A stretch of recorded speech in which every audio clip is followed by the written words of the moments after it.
Nous voulons une paisible Thanksgiving avec la famille de ta sœur, m'ont envoyé mes parents par SMS. J'ai répondu, profitez-en. Ils n'avaient aucune idée que j'avais déjà organisé pour que toute la famille élargie me rejoigne dans ma villa française nouvellement acquise. Quand ils ont vu les photos. Mais le SMS est arrivé alors que je finalisais mes préparatifs de vacances. Chérie, ton père et moi pensons qu'il est préférable que tu passes Thanksgiving cette année. Nous voulons une célébration tranquille avec Emma et sa famille. Tu comprends, n'est-ce pas? J'ai regardé mon téléphone, un sourire amer se formant sur mes lèvres. Bien sûr, il voulait que je manque une autre réunion de famille. Emma, ma sœur cadette parfaite avec son mari parfait et ses jumeaux parfaits, était toujours prioritaire. Je m'appelle Olivia, et à 34 ans, je m'étais habitué à être la parente oubliée. Le schéma s'était établi tôt et n'avait jamais dévié. Emma, bien qu'ayant 4 ans de moins, avait toujours été l'enfant chéri. Dès l'instant où elle a fait ses premiers pas, que mes parents ont documenté avec plus d'enthousiasme que pour n'importe lequel de mes jalons, il était clair qu'elle occupait une place spéciale dans leur cœur que je n'atteindrais jamais. En grandissant, j'ai regardé Emma recueillir sans effort des éloges pour des réalisations qui seraient passées inaperçues si elles avaient été les miennes. Quand elle ramenait un 14/20 à un contrôle, c'était célébré avec de la glace et des appels à des proches. Quand je ramenais des 20/20, c'était accueilli par un simple bien joué et un report immédiat de l'attention sur ce que faisait Emma. La disparité est devenue encore plus prononcée pendant nos années d'adolescence. La fête de remise de diplôme de fin d'études secondaires d'Emma était une affaire somptueuse avec plus de 100 invités, un service de traiteur professionnel et un DJ embauché. Ma remise de diplôme, qui a eu lieu avec les honneurs de summa cum laude, a été célébrée par un dîner en famille dans un restaurant de chaîne de gamme moyenne, écourté parce qu'Emma avait un rendez-vous ce soir-là. L'université est le moment où j'ai commencé à comprendre que ce n'était pas seulement une question d'ordre de naissance ou de différence de personnalité. Emma a fréquenté une prestigieuse université privée, dont les frais de scolarité étaient entièrement payés par nos parents, tandis que je travaillais à 3 emplois pour payer mes études dans une université publique. Quand j'ai été accepté à la faculté de droit, la réponse de mes parents a été tiède au mieux. La faculté de droit coûte cher, avait dit ma mère. Es-tu sûr que c'est pratique? Pendant ce temps, la décision d'Emma de changer de spécialité pour la 3e fois a été accueillie par des hochements de tête de soutien et des offres de financement d'un semestre supplémentaire. La disparité de mariage était peut-être l'exemple le plus flagrant de leur favoritisme. Le mariage d'Emma, il y a 2 ans, était une production à 75 000 $ que nos parents ont entièrement financé, enterrement de vie de garçon et de jeune fille dans un lieu de destination, robe de créateur, réception élaborée au country club où aucune dépense n'a été épargnée. Quand je m'étais fiancé 5 ans plus tôt, mes parents m'avaient remis un chèque de 2 000 $ et avaient suggéré de faire simple. Les fiançailles n'ont pas fonctionné, en partie à cause du stress lié à la planification d'un mariage avec un budget limité tout en travaillant 60 heures par semaine au cabinet. Mais leur soulagement de ne pas avoir à contribuer davantage était palpable. Même mes réalisations professionnelles semblaient exister dans un univers parallèle où elles n'avaient pas d'importance. Devenir associé dans l'un des cabinets d'avocats les plus prestigieux de la ville avant l'âge de 35 ans était quelque chose dont la plupart des avocats ne pouvaient que rêver. Les récompenses financières m'avaient permis d'acheter des biens immobiliers d'investissement, de voyager beaucoup et de constituer un portefeuille substantiel. Mais pour mes parents, ce n'était que le travail d'Olivia, quelque chose de mentionné en passant pendant qu'ils régalaient quiconque voulait bien les écouter avec le dernier article de blog de maman d'Emma ou les activités préscolaires de ses enfants. Alors qu'Emma recevait les projecteurs pour chaque petite réalisation, mes succès étaient accueillis par des hochements de tête polis et des changements de sujets rapides. Même quand je suis devenu associé dans mon cabinet d'avocat l'année dernière, mes parents ont réussi à transformer un dîner de célébration en une discussion sur le début de la maternelle des jumeaux. L'annonce de l'association avait été particulièrement douloureuse. J'avais travaillé pour ce moment pendant plus d'une décennie, sacrifiant des relations, une vie sociale et du temps personnel pour bâtir ma carrière. Quand les associés principaux m'ont convoqué dans la salle de conférence et m'ont offert l'association, j'ai réellement pleuré. Cela représentait non seulement la sécurité financière, mais aussi la validation de toutes ces années à me démener sur des dossiers impossibles et à facturer plus d'heures qu'il ne semblait humainement possible. J'ai appelé mes parents immédiatement après avoir signé l'accord d'association, à peine capable de contenir mon excitation. Maman, je l'ai fait. Je suis devenu associé. La réponse a été tiède au mieux. Oh, c'est gentil, chérie. Écoute, je peux te rappeler? Emma amène les jumeaux et je veux finir de préparer leur collation.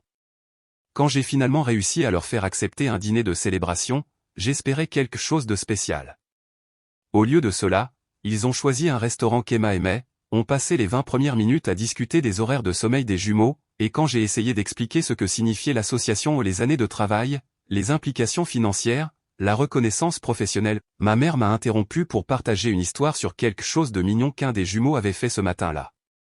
Je me suis excusé pour aller aux toilettes à mi-chemin du dîner et j'ai sérieusement envisagé de partir.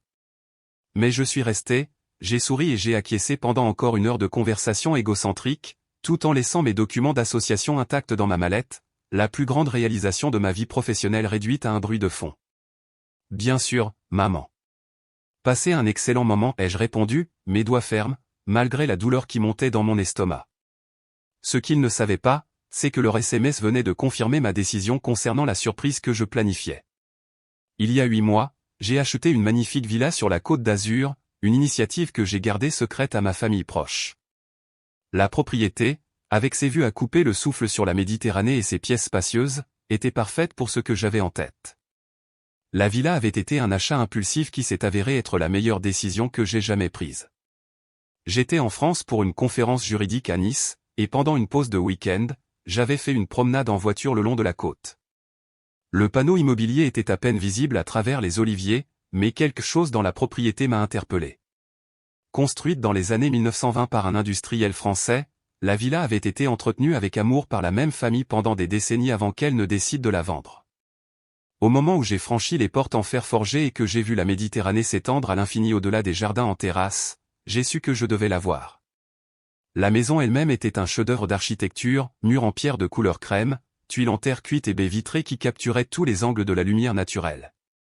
À l'intérieur, les pièces s'enchaînaient harmonieusement les unes aux autres avec de hauts plafonds, des sols en marbre d'origine et des détails d'époque soigneusement préservés.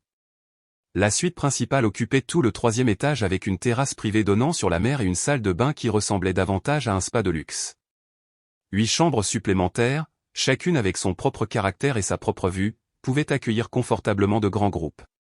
La cuisine était le rêve d'un chef, des appareils anciens restaurés côtoyant des commodités modernes, des comptoirs en granit et des fenêtres qui s'ouvraient sur des jardins d'herbes aromatiques où le romarin et la lavande poussaient à l'état sauvage. Mais ce sont les espaces extérieurs qui m'ont véritablement coupé le souffle. De multiples terrasses descendaient vers l'eau, reliées par des escaliers en pierre et parsemés d'oliviers matures et de vignes fleuries. La piscine à débordement semblait se fondre avec l'horizon, et des espaces de détente intime, parfaits pour une conversation tranquille ou une réflexion solitaire, étaient cachés dans les jardins. Le processus d'achat avait été étonnamment simple, facilité par ma formation juridique et le fait que les vendeurs appréciaient mon amour évident pour la propriété. En 6 semaines, j'étais propriétaire de ce qui ne pouvait être décrit que comme un paradis méditerranéen. Je l'avais meublé lentement et soigneusement au cours des 8 derniers mois, en travaillant avec des artisans et des antiquaires locaux pour trouver des pièces qui honoraient l'histoire de la villa tout en offrant un confort moderne. Chaque pièce racontait une histoire, des meubles français vintage dans la salle à manger formelle aux céramiques colorées qui décoraient les étagères de la cuisine. Ce qui rendait l'achat encore plus satisfaisant, c'est que je l'avais payé avec ma prime d'association et mes revenus d'investissement, ne nécessitant qu'un prêt hypothécaire gérable. Des années d'investissement prudent, combinés à mes revenus d'avocate, avaient rendu cela possible. Ce n'était pas seulement une maison de vacances. C'était une déclaration d'indépendance, un endroit qui était entièrement à moi, où je pouvais créer le genre de souvenirs et de traditions que j'avais toujours voulu.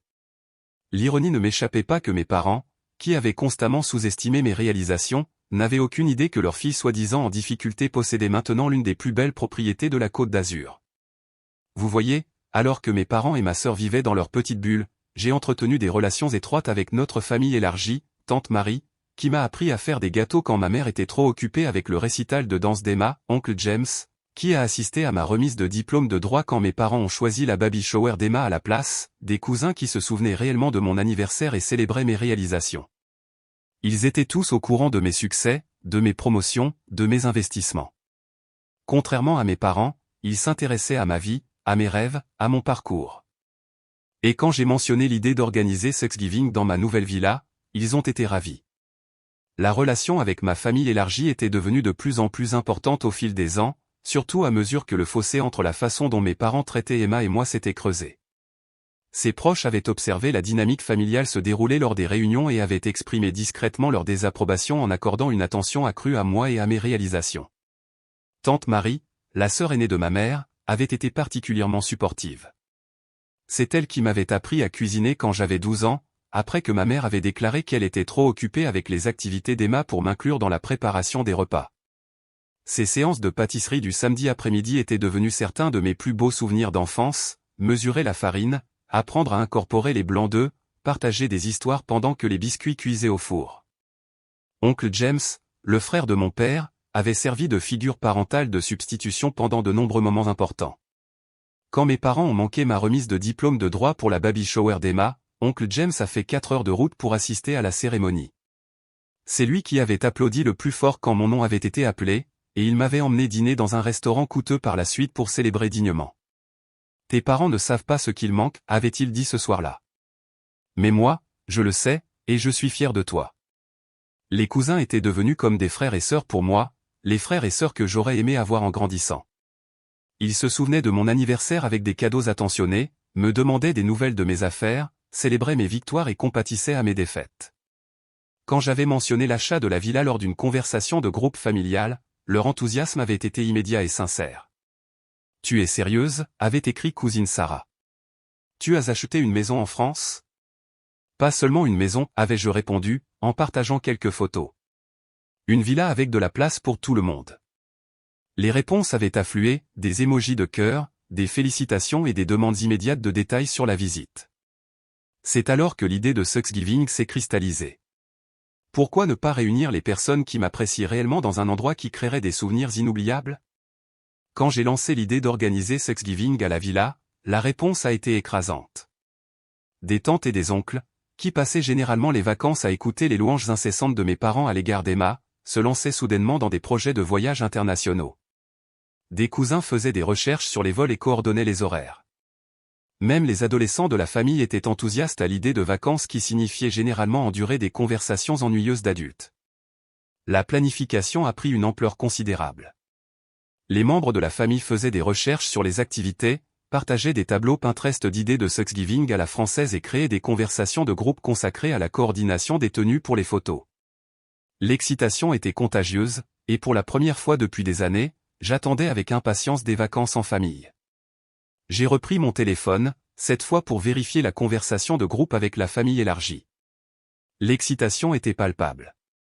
Tante Marie vient de réserver nos vols. Thomas a hâte de goûter à la cuisine française. Oncle James, Sarah et les enfants sont déjà emballés. Je n'arrive pas à croire qu'il reste encore 2 semaines. Cousin Michael a programmé la visite de cave pour vendredi. Sabbat des Thanksgiving ennuyeuses dans la ville natale. 23 membres de la famille avaient confirmé un mélange de tantes, d'oncles, de cousins, de leurs conjoints et d'enfants. La famille élargie était grande et unie, répartie dans différentes villes, mais unis par une affection sincère les uns pour les autres. Tout le monde sauf mes parents et la famille de 4 personnes d'Emma. J'avais organisé des visites privées, des dégustations de vin, des cours de cuisine avec un chef local et un festin de Thanksgiving spectaculaire qui mélangerait la tradition américaine à l'élégance française. Mon téléphone a de nouveau vibré. Ma, peut-être que tu peux venir pour Noël à la place si l'emploi du temps d'Emma le permet. J'ai failli éclater de rire. Toujours conditionnel, toujours dépendant des projets d'Emma. Je n'ai pas pris la peine de répondre. Au lieu de cela, je me suis concentré sur les derniers préparatifs. Le personnel de la villa avait tout sous contrôle, mais je voulais que chaque détail soit parfait. Les chambres étaient attribuées, les activités planifiées, les menus soigneusement élaborés. J'ai même engagé un photographe professionnel pour immortaliser nos célébrations. La logistique de l'hébergement de 23 personnes en France avait été plus complexe que je ne l'avais initialement prévu, mais aussi incroyablement gratifiant à organiser. J'avais travaillé avec un service de conciergerie local pour coordonner les transferts aéroports, en veillant à ce que chaque membre de la famille à son arrivée soit accueilli par un chauffeur privé et transporté à la villa dans le confort. L'image de mes proches transportés à travers la campagne française dans des véhicules de luxe pendant que mes parents étaient assis à la maison était particulièrement satisfaisante. Chaque chambre avait été attribuée en fonction de la dynamique et des préférences familiales. Tante Marie et oncle Thomas, les Lefto, ont eu la chambre exposée à l'est avec vue sur le lever du soleil. Les familles avec de jeunes enfants étaient placées au 2e étage pour un accès facile au jardin. Les adolescents étaient regroupés dans la remise convertie, leur donnant de l'indépendance tout en les gardant suffisamment prêts pour la surveillance. J'avais embauché du personnel supplémentaire pour la semaine par le biais d'un service de conciergerie de luxe, le chef Antoine, avec une expérience dans la cuisine française et américaine, un service d'entretien ménager supplémentaire pour s'assurer que tout reste impeccable, et un coordinateur d'activités bilingues pour aider à gérer le grand groupe et à surmonter les barrières linguistiques. L'investissement était important, mais voir ma famille vivre un véritable luxe valait chaque euro. La planification des activités avait été un travail d'amour. J'avais organisé des visites privées des vignobles voisins, avec des dégustations de vin et des cours sur la viticulture de la région. Un chef local renommé donnerait des cours de cuisine, apprenant aux membres de la famille à préparer des plats provençaux traditionnels. J'ai réservé un yacht privé pour une croisière au coucher du soleil le long de la côte et j'ai organisé des visites guidées des villages historiques et des musées d'art. Pour les enfants, j'avais organisé des chasses au trésor dans les jardins de la villa, des cours d'art avec un peintre local et des excursions à la plage avec tout l'équipement nécessaire fourni. Même les adolescents avaient des activités spécialisées, des ateliers de photographie, profitant des paysages magnifiques, et des soirées avec des musiciens locaux qui pouvaient leur apprendre des chansons françaises traditionnelles. La planification du menu avait été particulièrement élaborée. En collaboration avec le chef Antoine, nous avions créé un festin de Thanksgiving fusion qui honorait les traditions américaines tout en mettant en valeur l'excellence culinaire de la Côte d'Azur. La dinde serait préparée avec des herbes du jardin de la villa et servie avec une farce traditionnelle ainsi qu'une farce aux châtaignes à la méditerranéenne.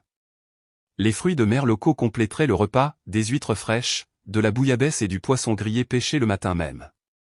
La sélection de vins avait été organisée à partir de vignobles locaux, avec des dégustations programmées tout au long de la semaine afin que les clients puissent apprécier le terroir de la région. J'avais également prévu du champagne français pour marquer les moments spéciaux et importer certains favoris américains pour ceux qui préféraient les saveurs familières. La photographe que j'avais engagée était connue pour immortaliser des événements de style de vie pour des clients haut de gamme. Elle était spécialisée dans la photographie de famille candide qui paraissait naturelle tout en mettant en valeur la beauté de la villa. Chaque angle de la propriété serait documenté, créant une histoire visuelle qui trouverait naturellement son chemin vers les médias sociaux à mesure que les membres de la famille partageraient leurs expériences. Le timing était parfait. Pendant que mes parents prévoyaient leur dîner tranquille avec la famille d'Emma, j'organiserais une célébration internationale dont on parlerait pendant des années. Le contraste ne pouvait pas être plus saisissant, leur petite réunion exclusive contre mon extravagante et luxueuse réunion inclusive. La semaine avant Thanksgiving, ma mère a appelé. « Olivia, chérie, j'espère que tu n'es pas trop déçue pour jeudi. C'est juste que les jumeaux d'Emma ont été si grincheux ces derniers temps, et tu sais comment ton père devient quand il y a trop de chaos. » L'ironie de son inquiétude au sujet du chaos alors que je coordonnais un rassemblement international de 23 personnes ne m'a pas échappé. Si seulement elle savait ce que je gérais réellement pendant qu'elle s'inquiétait que deux petits-enfants perturbent leur paisible repas. « Ne t'inquiète pas pour moi, maman, ai-je répondu, en regardant le coucher de soleil méditerranéen depuis ma terrasse de villa. Je ne serai pas seul. Je me tenais sur la terrasse principale pendant que je parlais, en regardant le personnel de la villa apporter les touches finales aux espaces de restauration extérieure. Les guirlandes lumineuses étaient testées, les coussins disposés sur les meubles de salon et le système d'éclairage de la piscine à débordement calibré pour créer l'ambiance parfaite pour la photographie de soirée. La scène était si belle qu'elle ressemblait à quelque chose tiré d'un magazine de voyage de luxe. « Oh, tu as des projets avec des amis ?» La surprise dans sa voix était presque comique, comme si je ne pouvais pas avoir une vie sans leur inclusion. La condescendance dans son ton était familière, mais piquait toujours. Après 34 ans, elle semblait toujours sincèrement surprise que je puisse avoir des relations significatives et des projets intéressants. Dans son esprit, j'étais toujours la fille secondaire, celle qui devrait être reconnaissante pour les miettes d'attention qu'il choisissait d'offrir. Quelque chose comme ça, ai-je dit vaguement. En fait, je devrais y aller. J'ai quelques préparatifs à finaliser. À travers les portes-fenêtres, je pouvais voir l'arrivée anticipée de tante Marie et oncle Thomas dans le hall d'entrée, leur voix excitée portant alors qu'ils admiraient la grandeur de la villa. D'autres membres de la famille arriveraient au cours des 2 prochains jours, et je voulais être présente pour chaque réunion. Des préparatifs ? Olivia, tu ne travailles pas pendant Thanksgiving, n'est-ce pas ? Tu sais ce que nous pensons de au revoir, maman. Transmets mon amour à Emma et aux jumeaux. Alors que je raccrochais, la voiture de ma tante Marie s'engageait dans l'allée circulaire de la villa. Elle et oncle Thomas étaient arrivés tôt pour aider aux derniers préparatifs. En les regardant s'extasier devant la beauté de la villa, j'ai ressenti une chaleur qui n'avait rien à voir avec le climat méditerranéen. C'est incroyable, Olivia. Tante Marie m'a serré fort dans ses bras. Tes parents n'ont aucune idée de ce qu'il manque, n'est-ce pas? J'ai secoué la tête en souriant. Ils sont sur le point de le découvrir. Oncle Thomas a sifflé en admirant la vue. Leurs pertes sont notre gain, mais j'ai hâte de voir leur visage quand les photos arriveront sur les médias sociaux. Moi aussi, ai-je admis. Les jours suivants ont été un tourbillon d'arrivées, des cousins avec leurs familles, des oncles, des tantes. Chaque arrivée apportant plus de joie et d'excitation à la villa. Chaque pièce remplie de rire. Chaque repas une célébration improvisée. Ceci, réalisais-je, était ce que la famille était censée ressentir. Chaque arrivée avait été un événement en soi. Les premiers arrivés ont été tante Marie et oncle Thomas, qui avaient pris l'avion depuis Chicago. Leur réaction en voyant la villa pour la première fois était tout ce que j'avais espéré. Tante Marie a réellement halté quand elle a franchi la porte d'entrée et a vu le hall d'entrée avec son plafond vertigineux et son lustre en cristal, tandis qu'oncle Thomas s'est immédiatement dirigé vers la terrasse pour admirer la vue sur la Méditerranée. « Olivia, c'est incroyable » avait dit tante Marie, en me serrant fort dans ses bras. « Je n'arrive pas à croire que tu aies gardé ce secret. » Pas étonnant que les préparatifs de Thanksgiving ne t'aient pas inquiété. L'oncle James et sa famille sont arrivés ensuite, en voiture depuis Paris, où ils avaient passé quelques jours à visiter la ville. Ces adolescents, généralement scotchés à leur téléphone, ont en fait rangé leurs appareils en voyant le parc de la villa. Tante Olivia, cet endroit est dingue, avait dit sa fille, Madison, qui prévoyait déjà des posts Instagram qui rendraient ses amis à la maison follement jaloux. La cousine Sarah est venue avec son mari et ses 2 jeunes enfants, qui ont immédiatement revendiqué le jardin comme leur terrain de jeu personnel. En les regardant courir à travers les oliveraies et se cacher derrière d'anciens murs de pierre, je me suis souvenu de mes propres rêves d'enfant, qui étaient d'avoir de l'espace pour explorer et des aventures à découvrir. Le contingent de New York est arrivé en groupe, 3 familles de cousins qui avaient coordonné leur vol et voyagé ensemble comme une petite délégation. Leur enthousiasme était contagieux. Ils avaient passé tout le vol à planifier les activités à privilégier et à discuter de la façon dont ce Thanksgiving serait le meilleur que quiconque d'entre eux ait jamais connu. Même ma grand-tante Ruth avait fait le voyage depuis la Floride, son premier voyage international en 15 ans. À 79 ans, elle était la matriarche de la famille, et sa présence donnait à ce rassemblement un sens de l'importance historique. J'ai assisté à de nombreux Thanksgiving, m'a-t-elle dit alors que je l'aidais à s'installer dans sa suite au rez-de-chaussée, mais celui-ci sera spécial. Je le sens. Ce qui m'a le plus frappé, c'est la façon dont tout le monde s'est mélangé sans effort. Malgré des origines différentes et des niveaux de confort variés en matière de voyages internationaux, la famille a rapidement formé un groupe cohésif et joyeux.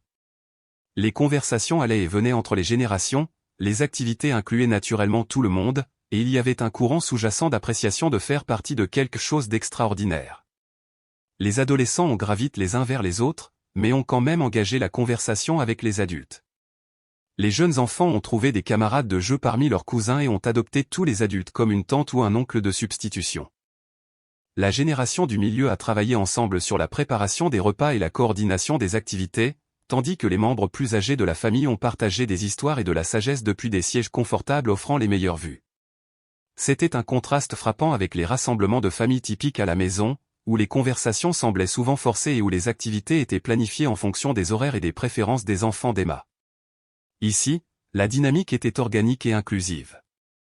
Chacun a contribué à quelque chose, que ce soit en aidant au repas, en organisant des jeux, en partageant des histoires de voyage, ou simplement en ajoutant à l'atmosphère de fête. La villa elle-même semblait conçue pour ce genre de rassemblement. Les multiples terrasses permettaient des conversations intimes et des activités de groupe plus importantes. La cuisine spacieuse invitait à la cuisine collaborative, tandis que la salle à manger formelle pouvait accueillir tout le monde pour des repas appropriés. Le jardin offrait aux enfants un espace pour jouer pendant que les adultes pouvaient toujours superviser et participer. Plus important encore, je me suis senti apprécié et valorisé d'une manière qui avait disparu des interactions familiales depuis des années. Mes proches n'étaient pas seulement reconnaissants pour l'hébergement de luxe et l'emplacement exotique. Ils étaient vraiment intéressés par ma vie, mon travail, mes points de vue. Les conversations n'étaient pas constamment redirigées vers les réalisations d'Emma ou les étapes importantes de ses enfants. Au lieu de cela, je me suis retrouvé au centre de discussion sur le droit, les voyages, l'investissement et les expériences de vie. La veille de Thanksgiving, tout le monde s'est réuni sur la terrasse pour un dîner de bienvenue. Je lève mon verre à la famille, ai-je dit, en regardant les visages des personnes qui avaient choisi de m'aimer et de me soutenir inconditionnellement, ceux qui se présentent. Ce dîner de bienvenue a peut-être été le moment le plus émouvant de toute la semaine. Alors que je regardais autour de la table les visages illuminés par la lueur des bougies et la douce lumière des guirlandes lumineuses, j'ai réalisé que c'était ce qui m'avait manqué toute ma vie. C'était ce que la famille était censée ressentir, soutien, inclusion, célébration et authenticité. Le dîner lui-même était un aperçu de ce qui allait suivre. Le chef Antoine avait préparé une sélection de plats français et méditerranéens qui mettaient en valeur les ingrédients locaux et les méthodes de cuisson traditionnelles. La présentation était élégante mais pas prétentieuse, et les saveurs ont été une révélation pour les membres de la famille qui n'avaient jamais goûté à la cuisine française authentique. Mais plus que la nourriture, c'est la conversation et l'atmosphère qui ont rendu la soirée spéciale. Des histoires ont été partagées, des blagues ont été racontées, des plans ont été faits pour les jours à venir. Il n'y avait aucune des tensions ou des précautions prises autour de sujets sensibles qui caractérisaient les rassemblements avec ma famille immédiate. Au lieu de cela, il y avait des rires faciles, un intérêt sincère pour la vie des autres et un sentiment palpable d'enthousiasme pour les jours à venir. Lorsque j'ai levé mon verre et offert ce toast, la réponse a été immédiate et sincère. 23 verres se sont levés à l'unisson, et le chœur de voix répondant à la famille et à Olivia m'a fait monter les larmes aux yeux. Ces personnes avaient parcouru des milliers de kilomètres pour être ici, non pas parce qu'elles le devaient, mais parce qu'elles le voulaient. Elles valorisaient ma présence dans leur vie et voulaient créer de beaux souvenirs ensemble. 23 verres ont tinté en réponse, et je savais que demain serait inoubliable, non seulement pour nous, mais pour ceux qui avaient choisi de s'exclure de ce rassemblement. Mes parents étaient loin de se douter que leur paisible Thanksgiving allait devenir beaucoup moins paisible quand ils verraient ce qu'ils avaient manqué. Le matin de Thanksgiving à la villa était tout ce que j'avais imaginé et plus encore. Le parfum des quiches fraîchement cuites se mêlait aux arômes traditionnels de la dinde. Pendant que notre chef privé mariait la cuisine française à la tradition américaine, les rires des enfants résonnaient dans les halls de marbre alors que mes jeunes cousins jouaient à cache-cache parmi les meubles anciens. Mon téléphone a vibré avec un SMS d'Emma. Joyeux Thanksgiving. Maman voulait que je vérifie si tu vas bien toute seule. On pourrait faire un fast time plus tard si tu te sens seule. J'ai jeté un coup d'œil autour de ma villa animée.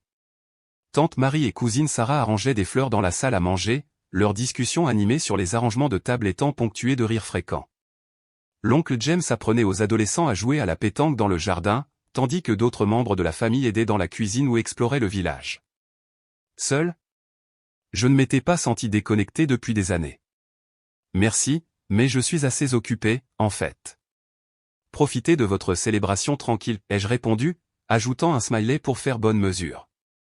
Le photographe que j'avais engagé est arrivé en milieu de matinée, capturant des moments candides de joie familiale authentique.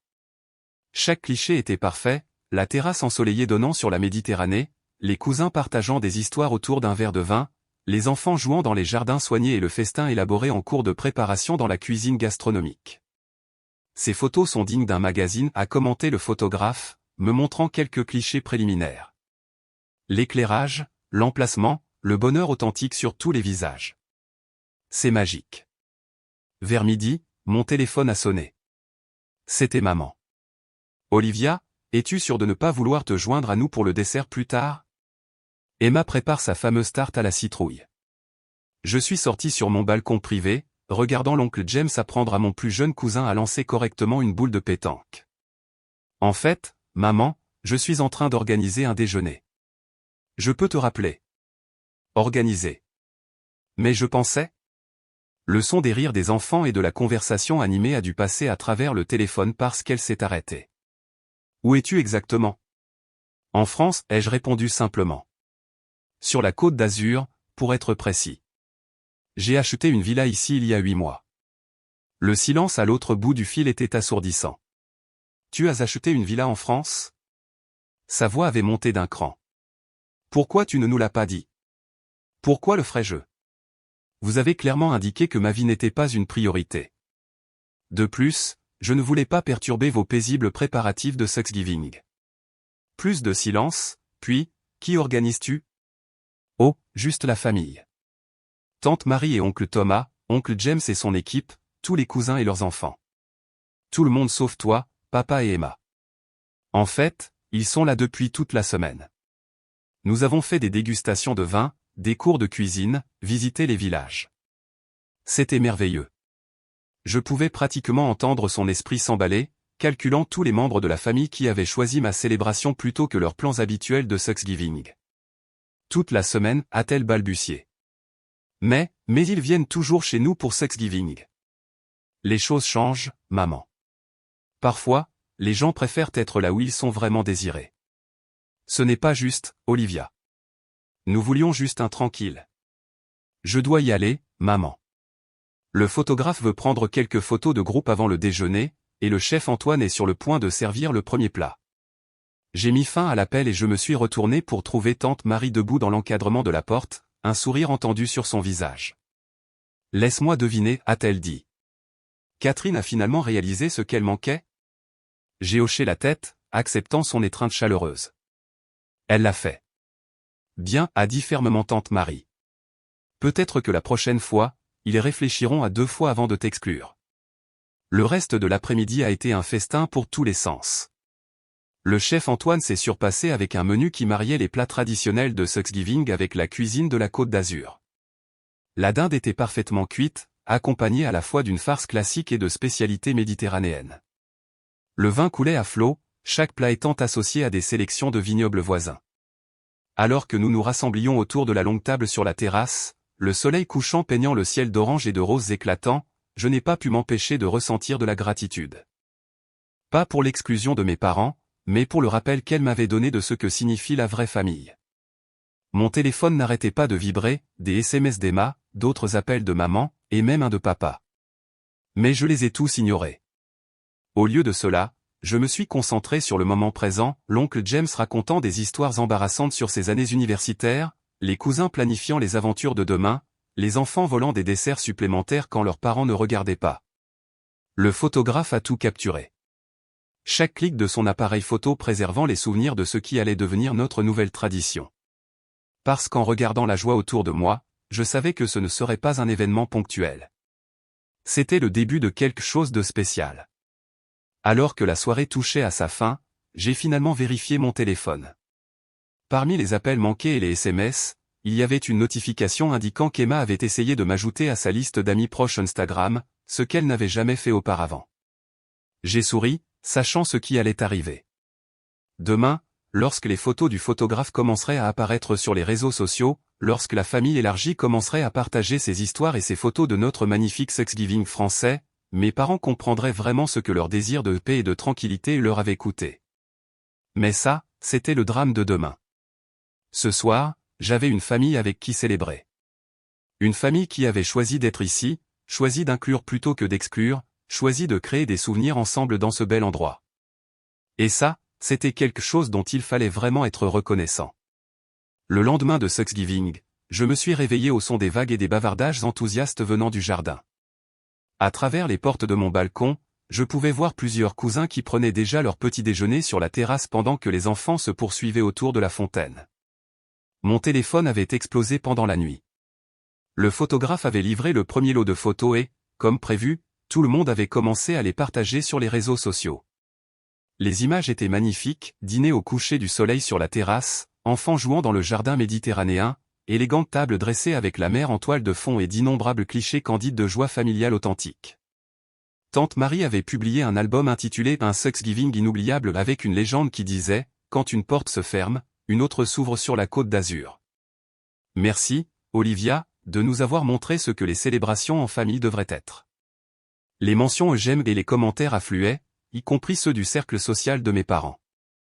Leurs amis du country club, leurs groupes religieux et leurs voisins commentaient tous à quel point tout avait l'air magnifique, se demandant pourquoi Catherine et Robert n'étaient pas là, s'interrogeant sur la belle villa. Emma a appelé en premier. « Pourquoi tu ne me l'as pas dit ?» a-t-elle exigé, sa voix un mélange de colère et d'envie. Une villa en France, toute la famille là-bas. Maman pique une crise. Te dire, ai-je répondu calmement, regardant le soleil du matin scintiller sur l'eau. Comme tu me parles de tes réunions de famille? Comme tu m'as parlé du barbecue d'été le mois dernier ou de la fête d'anniversaire des jumeaux? C'est différent. C'était petit. Non, Emma, ce n'est pas différent. Toi, Maman et papa avaient créé votre petit cercle exclusif, et c'est très bien. J'ai créé quelque chose de mieux. Je pouvais entendre un des jumeaux pleurer en arrière-plan. La voix d'Emma a baissé d'un ton pour devenir un murmure. Maman est dévastée. Tous ses amis posent des questions. Les Henderson ont même annulé leur dîner de Noël avec nous pour accepter ton invitation au Nouvel An ici. Je n'avais même pas encore annoncé mes projets pour le Nouvel An, mais apparemment la famille l'avait fait pour moi. Bien. Eh bien, ai-je dit, je suppose que maman a eu les vacances paisibles qu'elle voulait. Comment c'était? Emma est restée silencieuse pendant un moment. Ennuyeux, a-t-elle finalement admis.